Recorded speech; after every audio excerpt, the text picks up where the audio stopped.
Peace and love, my friends. Solitude, too. Welcome to our Monday meditation practice and wisdom from mystical geniuses and some practical application. Thanks for being here live and by recording. Most people come by recording. Let me know that you've been here. That'd be great. Thanks. Today, it's called The Desert of Love, Rabia al-Basri, and the Mystical Fire of Aloneness. And someone sent me a poem a day or so ago, and I decided to use it here this morning because it's so powerful. In the lineage of global mysticism, the voice of Rabia al-Basri, 717 to 801 Common Era, resonates with piercing clarity across the centuries and continents.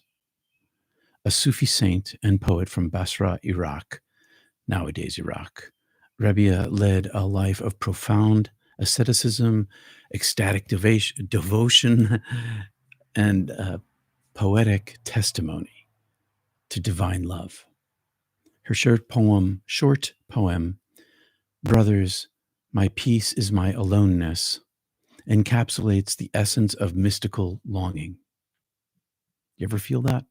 The paradox of suffering as joy, the sweetness of solitude, and the abandonment of the created world for union with the Creator. Through a comparative lens, this poem resonates not only with Sufism, but across Christianity, Hinduism, and Buddhism, mystical traditions, and surprisingly or not, within the realm of near-death experience, NDE, where many of us describe that same overwhelming love Rabia pursued with her whole being, the solitude of union. Brothers, my peace is my aloneness. My beloved is alone with me there, always. Rabia opens with a direct address. Brothers, an appeal not only to her spiritual companions, but to humanity at large. Her declaration, peace in aloneness, is not a lament of isolation, but a mystical avowal. I realized just now I didn't read the poem to you. Let me pop that open. I didn't put that in here. It's important. Let's pop up in that poem and read it for you.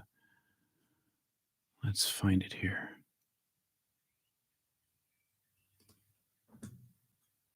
There it is. Okay, here's the poem.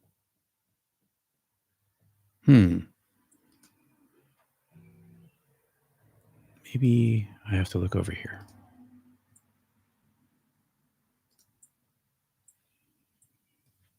Okay, here's the poem. Brothers, my peace is my aloneness. My beloved is alone with me there always. I have found nothing in all the worlds that could match his love. This love that harrows the sands of my desert. If I come to die of desire, and my beloved is still not satisfied, I would live in eternal despair. To abandon all that he has fashioned and hold in the palm of my hand certain proof that he loves me. That is the name and the goal of my search. Let's skim back up and begin with, brothers, my peace is in my aloneness.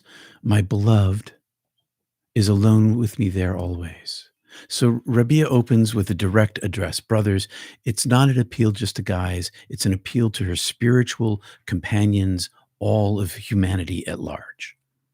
Her declaration of peace in aloneness isn't a lament of isolation, but a mystical avowal. Solitude becomes the chamber of the divine union. It's from here, away from the worldly noise, that she finds intimacy with the beloved, the term she used for Allah, saturated with longing, eros, and sacred affection. In the NDE literature, this sacred solitude often arises when an experiencer passes through into death, into the silence beyond the senses, and it comes back with us. There on the other side, stripped of all forms, all languages, all identity, The soul meets the presence with a capital P, and it is at once utterly personal and utterly beyond self. This aloneness, paradoxically, is filled with love, not loneliness. It mirrors Rabia's description, peace that is not the absence of suffering, but the presence of God alone. Similar themes arise in all sorts of other traditions. In Christian mysticism, the cloud of unknowing advises the contemplative, including us householder yogis, to surrender thought and enter into darkness in the encounter with God. Hindu yogis retreat into forests to achieve samadhi. Zen monks sit in silence to awaken. The common root is this: in the stillness of being, the soul finds its home in the beloved. Be still and know that I am God, proclaims the Jewish Psalms. The beloved longing as the path. I have found nothing in all the worlds that could match his love, this love that harrows the sands of my desert. Rabia's love isn't sentimental. I felt this too, following my first NDE. It's fierce, absolute, and burns with divine jealousy. You've heard the priests and and ministers and rabbis talk about divine jealousy. That's what this is. Nothing in all the worlds, not heaven, not ecstasy, not creation itself, can compare to the love of Allah. In the Sufi path, this is mahabbah, the first stage of the journey. It is love not for reward, nor from fear of punishment, but for Allah alone.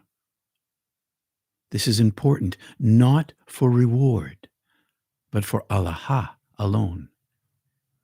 In the Bhakti traditions, the yoga of devotion of India, this longing is embodied through the metaphor of Gopi, the female lover of Krishna. In the Bhagavad Gita Purana, it declares, "These women gave up everything for me. They have achieved the highest perfection."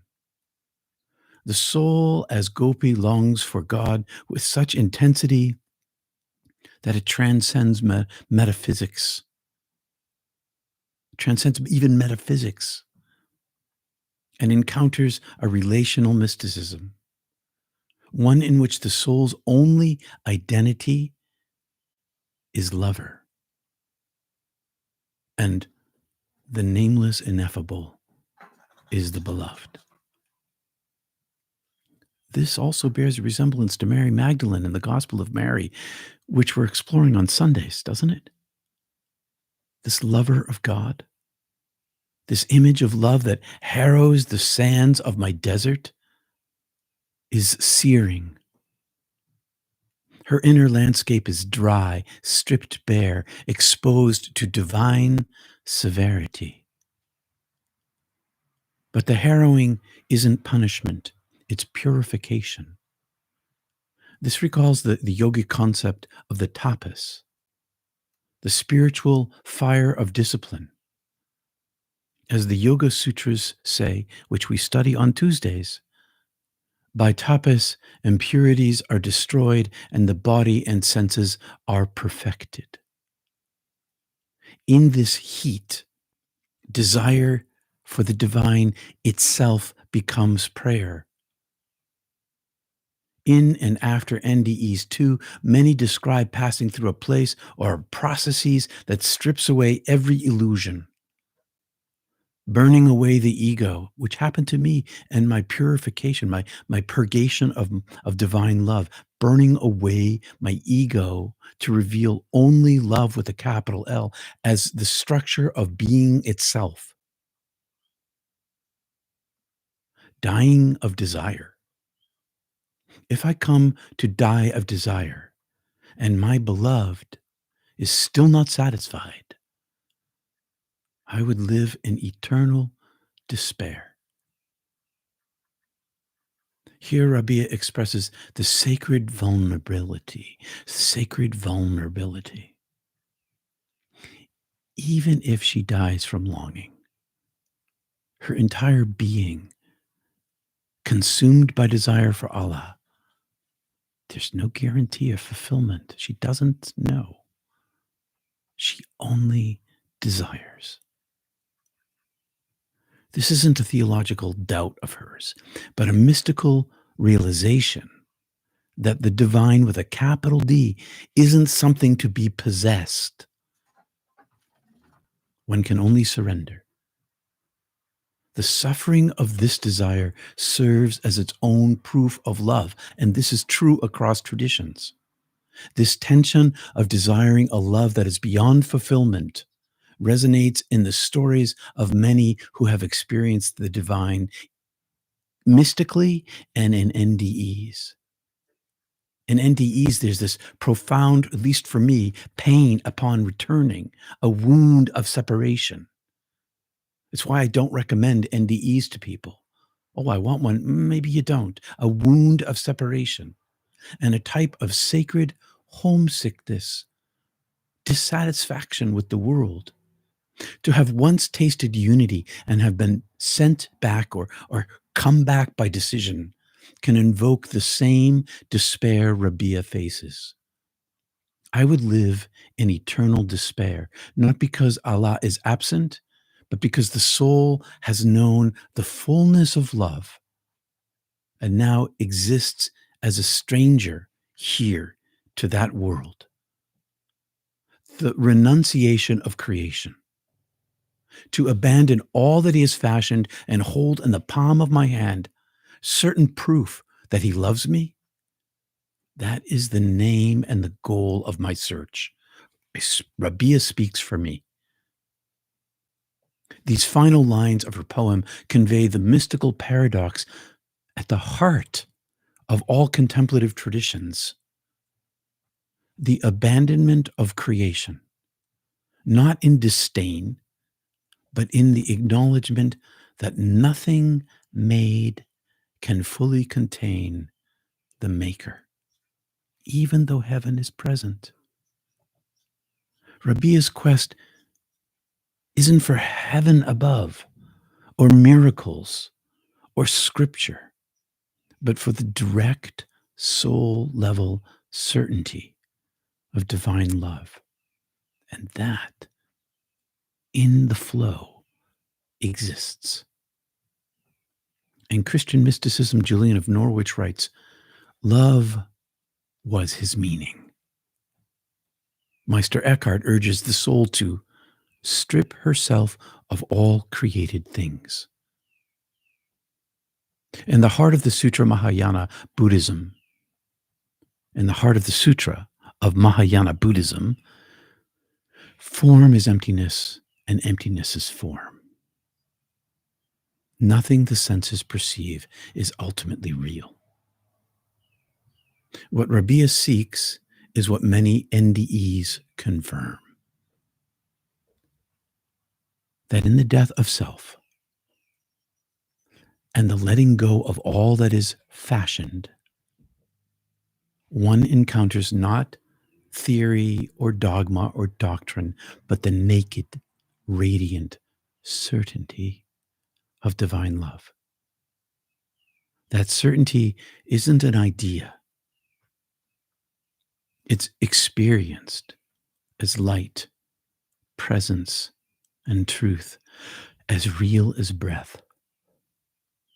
So what good does this do us? Is there a practical application to all of this?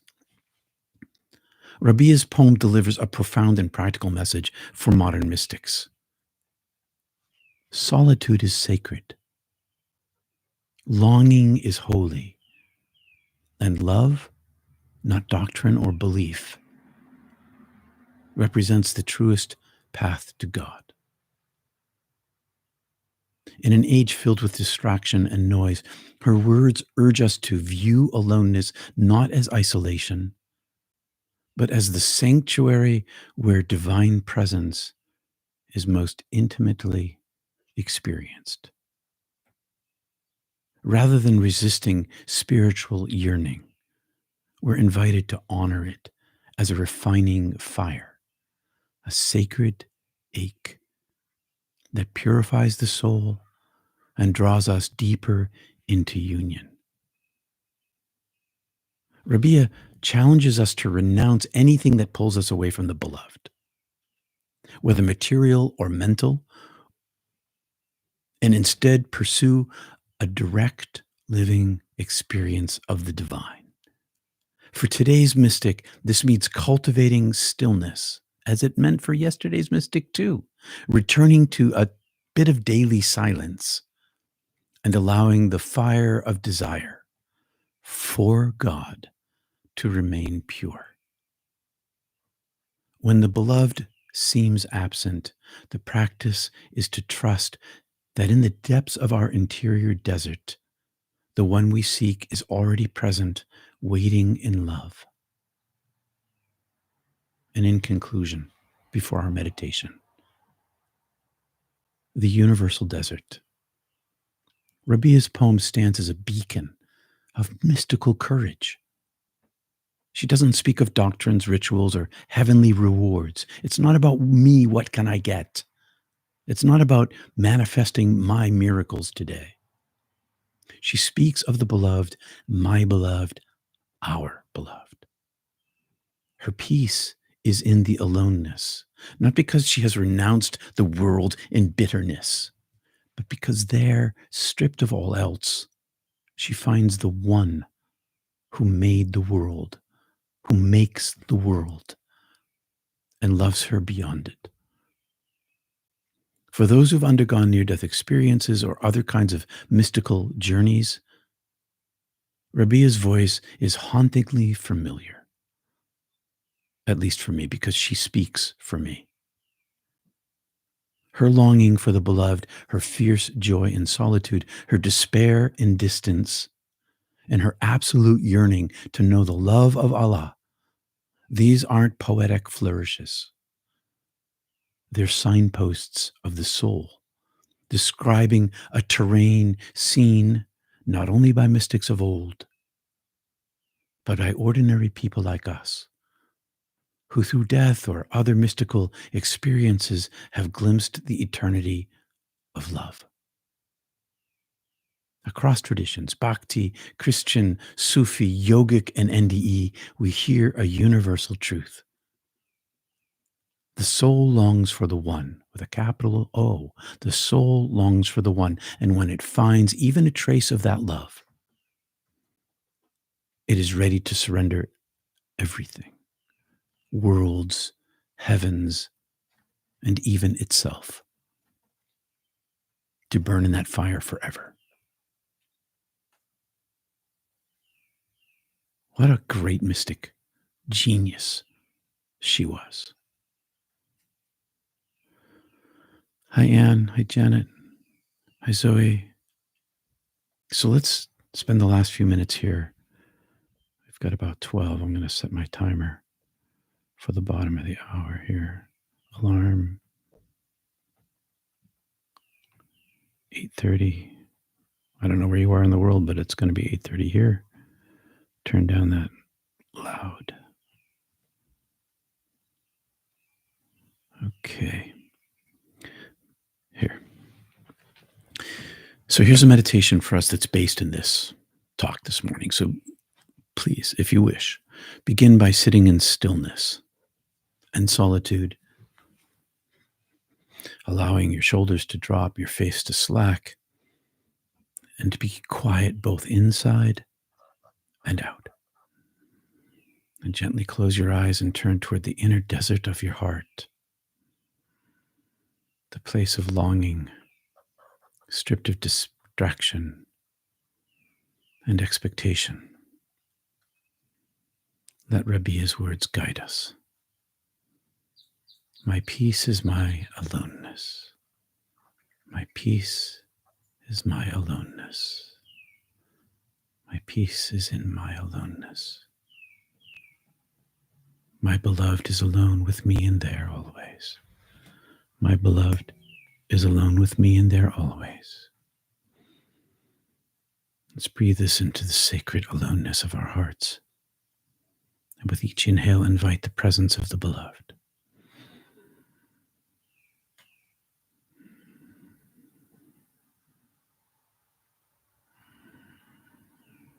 With each exhale, release all that is fashioned, all our thoughts, desires, and attachments.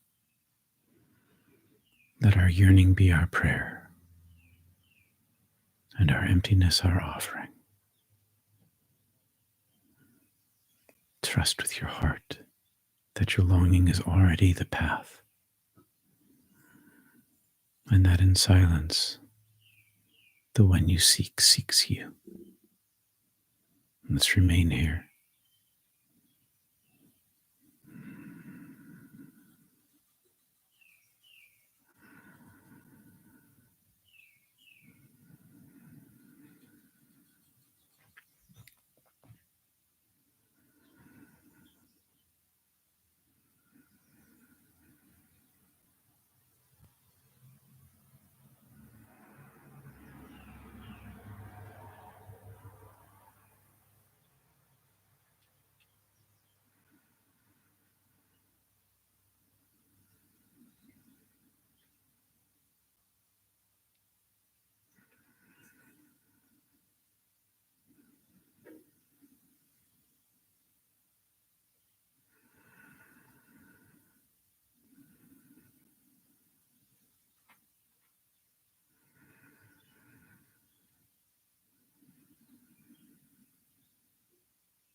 and love, my friends. Thanks for joining me this morning and by recording. Blessings on all of you. Peace. Blessings, Anne.